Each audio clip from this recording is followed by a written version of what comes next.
Car bike ಸವಾರರ ಮಧ್ಯೆ ಗಲಾಟೆ, ಕಾರಿನಲ್ಲಿ ಬಂದು ಚಿನ್ನದ ಸರ ಕಿತ್ತೊಯ್ದ ಕಳ್ಳರು, ಕ್ರೀಡಾಕೂಟದ ವೇಳೆ ಹೆಜ್ಜೇನು ದಾಳಿಯಿಂದ ಮಕ್ಕಳಿಗೆ ಗಾಯ. ಈ ಸುದ್ದಿಗಳನ್ನು ನೋಡೋಣ ಕರ್ನಾಟಕ ನ್ಯೂಸ್ ಟಾಪ್ 9ನಲ್ಲಿ. ಕಾರಿನಲ್ಲಿ ಬಂದ ಖದೀಮರು ಮಹಿಳೆಯರ ಚಿನ್ನದ ಸರವನ್ನ ಎಗರಿಸಿದ್ದಾರೆ. ಬೆಂಗಳೂರು ಗ್ರಾಮಾಂತರ ಜಿಲ್ಲೆಯ ನೆಲಮಂಗಲದಲ್ಲಿ ಘಟನೆ ನಡೆದಿದ್ದು, ತೋಟನಹಳ್ಳಿ ಗ್ರಾಮದ ಉಷಾ ಎಂಬುವರು ಕೆಲಸ ಮುಗಿಸಿಕೊಂಡು ಬರುವಾಗ 45 ಗ್ರಾಂ ಚಿನ್ನದ ಮಾಂಗಲ್ಯ ಸರವನ್ನ ಕದ್ದೊಯ್ದಿದ್ದಾರೆ. ತ್ಯಾಮಗೊಂಡ್ಲು ಪೊಲೀಸ್ ಠಾಣೆಯಲ್ಲಿ ಪ್ರಕರಣ ದಾಖಲಾಗಿದೆ. ನಾನು ನಿಂತಿದ್ದ ಜಾಗದಿಂದ ಸ್ವಲ್ಪ ಮುಂದೆ ಹೋಗ ಕಾರ್ ನಿಲ್ಲಿಸಿ ನಾನು ಅಲ್ಲಿ ಕಟ್ಟೆ ಹತ್ರ ಹೋಗ್ತಾ ಇರ್ಬೇಕಾದ್ರೆ ಹಿಂದೆಯಿಂದ ಒಬ್ಬ ಬಂದು ಚೈನ್ ಸಮೇತ ಕಿತ್ಕೊಂಡು ಓಡೋಗ್ಬಿಟ್ಟ. ಕೋಳಿ ಫಾರ್ಮ್ನಲ್ಲಿ ಅಕ್ರಮ ಸಿಲಿಂಡರ್ ರೀಫಿಲ್ಲಿಂಗ್ ಅಡ್ಡೆ ಮೇಲೆ ಅಧಿಕಾರಿಗಳು ದಾಳಿ ನಡೆಸಿದ್ದಾರೆ. ಕೋಲಾರ ತಾಲೂಕಿನ ಮಂಗಸಂದ್ರ ಸಮೀಪ ಘಟನೆ ನಡೆದಿದ್ದು, ಸಿಪಿಐ ಕಾಂತರಾಜು ನೇತೃತ್ವದಲ್ಲಿ ದಾಳಿ ಮಾಡಲಾಗಿದೆ. ದಾಳಿ ವೇಳೆ 300 ಸಿಲಿಂಡರ್ ಹಾಗೂ ಆರೋಪಿಗಳಾದ ಮೊಹಮ್ಮದ್ ಮತೀನ್, ರಕೀಬ್, ಸಾಕಿಬ್ನನ್ನ ವಶಕ್ಕೆ ಪಡೆಯಲಾಗಿದೆ. ಉತ್ತರ ಪ್ರದೇಶ ಮೂಲದ ಮೂವರು ಮನೆಗಳ್ಳರನ್ನ ಸಂಜಯನಗರ ಠಾಣೆ ಪೊಲೀಸರು ಬಂಧಿಸಿದ್ದಾರೆ. ಬಂಧಿತರನ್ನ ಅಕ್ಬರ್, ಮೊಬೀನಾ, ಸೋನು ಯಾದವ್ ಅಂತ ಗುರುತಿಸಲಾಗಿದ್ದು, ಸಂಜಯನಗರದ 1ನೇ ಮುಖ್ಯ ರಸ್ತೆಯ ಮನೆಯಲ್ಲಿ ಬೀಗ ಮುರಿದು ಚಿನ್ನಾಭರಣ ದೋಚಿ ಉತ್ತರ ಪ್ರದೇಶಕ್ಕೆ ಪರಾರಿಯಾಗಿದ್ರು. ಬಂಧಿತರಿಂದ 30 ಲಕ್ಷ ರೂಪಾಯಿ ಮೌಲ್ಯದ 405 ಗ್ರಾಂ ಚಿನ್ನ ಜಪ್ತಿ ಮಾಡಲಾಗಿದೆ. ಸಿಎಂ ಸಿದ್ದರಾಮಯ್ಯ ಜಾತ್ಯತೀತ ನಾಯಕ ಎಂದ ಸ್ವಾಮೀಜಿ, ಹೈಕಮಾಂಡ್ ಮೆಚ್ಚಿಸಲು ಜಾರ್ಜ್ ಸರ್ಕಸ್ ಎಂದು ಬಿಜೆಪಿ ವಾಗ್ದಾಳಿ. ಈ ಸುದ್ದಿಗಳನ್ನು ನೋಡೋಣ ಸಮಗ್ರ ನ್ಯೂಸ್ ಟಾಪ್ 9ನಲ್ಲಿ. ಚಿಕ್ಕಬಳ್ಳಾಪುರ ಜಿಲ್ಲಾ ಪೊಲೀಸರಿಗೆ ಸಚಿವ ಡಾಕ್ಟರ್ ಎಂಸಿ ಸುಧಾಕರ್ ತರಾಟೆ ತೆಗೆದುಕೊಂಡಿದ್ದಾರೆ.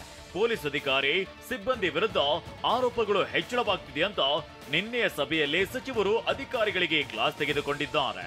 ಅಕ್ರಮ ಗಣಿಗಾರಿಕೆ, ಮಾದಕ ವಸ್ತು ಮಾರಾಟ ಜಾಲ, ಖಾಸಗಿ ಬಸ್ ದಂಧೆ, ಜೂಜಾಟ ಪ್ರಕರಣದಲ್ಲಿ ಪೊಲೀಸರ ಪಾತ್ರ ಇರೋದರ ಬಗ್ಗೆ ಬೇಸರ ವ್ಯಕ್ತಪಡಿಸಿದ್ರು. ಅದಕ್ಕೆ ಯಾವುದೇ ರೀತಿಯಾಗಿ ಅವಕಾಶ ಇಲ್ಲ ಅಂತ ಹೇಳಿದ್ದೀನಿ. ಈಗ ನನಗೂ ಬೆಳಗ್ಗೆ ಯಾರೋ ಹೇಳಿದ್ರು, ಈ ರೀತಿಯಾಗಿ ಸ್ಟೇಷನ್ಗೆ ಮಾಮೂಲು ಫಿಕ್ಸ್ ಮಾಡ್ತಕ್ಕಂಥದ್ದು, ಆಮೇಲೆ ಅದೇನೋ ದಸರಾ ಹಬ್ಬಕ್ಕೆ ಹರಾಜು ಕೂತ್ಕೊಂಡ್ಬಿಟ್ಟು ವಸೂಲಿ ಮಾಡುವಂಥದ್ದು, ಇಂಥವೆಲ್ಲ ಬಿಡಬೇಕಾಗುತ್ತೆ. 4 ತಿಂಗಳಲ್ಲಿ ಎನ್ಡಿಎ ಸರ್ಕಾರ ಪತನವಾಗಲಿದ್ದು, ರಾಹುಲ್ ಪ್ರಧಾನಿ ಆಗ್ತಾರೆ ಅಂತ ಸಚಿವ ಕೆಜೆ ಜಾರ್ಜ್ ಹೇಳಿಕೆಗೆ ಎಸ್ ಮುನಿಸ್ವಾಮಿ ತಿರುಗೇಟನ್ನ ನೀಡಿದ್ದಾರೆ. ಕೋಲಾರದಲ್ಲಿ ಮಾತನಾಡಿದ ಅವರು, ಬದುಕಿರೋವರೆಗೂ ರಾಹುಲ್ ಗಾಂಧಿ ಪ್ರಧಾನಿಯಾಗಲ್ಲ, ಸಿಎಂ ಸ್ಥಾನ ಖಾಲಿಯಾಗುವ ಮುನ್ಸೂಚನೆ ಸಿಕ್ಕ ಹಿನ್ನೆಲೆಯಲ್ಲಿ ಹೈಕಮಾಂಡ್ ಮೆಚ್ಚಿಸಲು ಜಾರ್ಜ್ ಹೀಗೆ ಹೇಳಿದ್ದಾರೆ ಅಂತ ಹೇಳಿದ್ರು. ಜಾರ್ಜ್ ಅವರು ಅವರ ಪಕ್ಷದ ರಾಹುಲ್ ಗಾಂಧಿ ಅವರು ಇನ್ನು 4 ತಿಂಗಳಲ್ಲಿ ಪ್ರಧಾನಮಂತ್ರಿ ಆಗ್ತಾರೆ, 15 ವರ್ಷ ಅವರು ಅಧಿಕಾರದಲ್ಲಿ ಇರ್ತಾರೆ ಅಂತ ಹೇಳ್ಬಿಟ್ಟು ಏನು ಹೇಳಿದ್ದಾರೆ. ಇವತ್ತು ಜೋಕ್ ಆಫ್ ದಿ ಡೇ ಅಂತ ಹೇಳ್ಬಿಟ್ಟು ಹೇಳಿ ನಾನು ಹೇಳಕ್ಕೆ ಇಷ್ಟಪಡ್ತೀನಿ. ರಾಹುಲ್ ಗಾಂಧಿ ಅವರು ಬದುಕಿರೋವರೆಗೂ ಯಾವುದೇ ಕಾರಣಕ್ಕೂ ಪ್ರಧಾನಮಂತ್ರಿ ಆಗಲು ಸಾಧ್ಯನೇ ಇಲ್ಲ. ಕುರುಬರ ನಾಲಿಗೆ ಕರಿನಾಲಿಗೆ ಅಂತಾರೆ. ಕುರುಬರ ಮಾತು ಸತ್ಯ ಎಂದು ತಿಂಥಿಣಿಯ ಶಾಖಾ ಮಠದ ಸಿದ್ದರಾಮೇಶ್ವರ ಸ್ವಾಮೀಜಿ ಹೇಳಿದ್ದಾರೆ. ಹಾವೇರಿ ಜಿಲ್ಲೆಯ ದೇವರಗುಡ್ಡದಲ್ಲಿ ಮಾತನಾಡಿದ ಅವರು, ಸಿಎಂ ಸಿದ್ದರಾಮಯ್ಯ ನಡಿಗೆ ಮಾಲತೇಶ ಕಡೆಗೆ ಅಂತಿದ್ದಾರೆ ಭಕ್ತರು. ಜಾತಿ ಕಾರಣಕ್ಕೆ ದ್ವೇಷ ಮಾಡಬಹುದು, ಆದ್ರೆ ಸಿಎಂ ಜಾತ್ಯತೀತ ನಾಯಕ ಅಂತ ಹೇಳಿದ್ರು.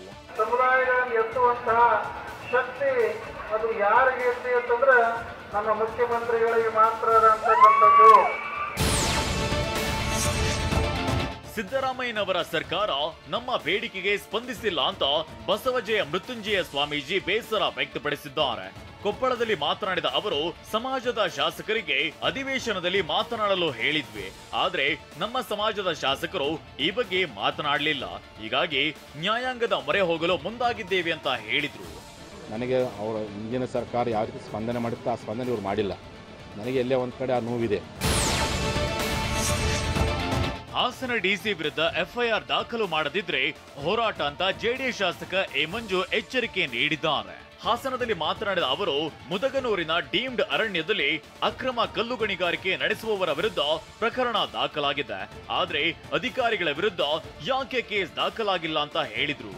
EMR ಅದರಲ್ಲಿ ಪಾಲುದಾರರು ಡಿಸಿ ಅವ್ರದ್ದಿದೆ, ಡಿಸಿ ಮೇಲೆ ಕ್ರಮ ಆಗಬೇಕು. ಮತ್ತೆ ಆ ಕ್ರಮ ಆಗದೇ ಇದ್ದಂಥ ಪಕ್ಷದಲ್ಲಿ ನಾನು ಕಾನೂನು ಹೋರಾಟ ಜೊತೆಗೆ ಹಕ್ಕು ಮುಂದಿನ ಸದನದಲ್ಲಿ ತರ್ತಕ್ಕಂಥದ್ದನ್ನು ನಾನು ಮಾಡ್ತೀನಿ. ಗಡುವು ಮುಗಿದ್ರೂ ಬಿಲ್ ಪಾವತಿಸದಿದ್ರೆ ಸಂಪರ್ಕ ಕಡಿತವಾಗಲಿದೆ ಅಂತ ಬೆಸ್ಕಾಂ ಎಚ್ಚರಿಕೆ ನೀಡಿದೆ. 30 ದಿನಗಳ ಗಡುವು ಮೀರಿದ್ರೆ ಸೆಪ್ಟೆಂಬರ್ 1ರಿಂದಲೇ ಕಟ್ಟುನಿಟ್ಟಾಗಿ ನಿಯಮ ಪಾಲನೆ ಮಾಡಲಾಗುತ್ತೆ. ಹೆಚ್ಚುವರಿ ಭದ್ರತಾ ಠೇವಣಿ ಪಾವತಿಸದಿದ್ರೂ ವಿದ್ಯುತ್ ಕಡಿತವಾಗಲಿದೆ. ಈ ನಿಯಮ ವಾಣಿಜ್ಯ ಬಳಕೆ, ಅಪಾರ್ಟ್ಮೆಂಟ್ ಹಾಗೂ ತಾತ್ಕಾಲಿಕ ವಿದ್ಯುತ್ ಸಂಪರ್ಕ ಪಡೆದ ಗ್ರಾಹಕರಿಗೂ ಅನ್ವಯವಾಗಲಿದೆ. ಆದ್ರಿಂದ ಸಕಾಲದಲ್ಲಿ ಶುಲ್ಕ ಪಾವತಿಸುವಂತೆ ಬೆಸ್ಕಾಂ ಮನವಿ ಮಾಡಿದೆ.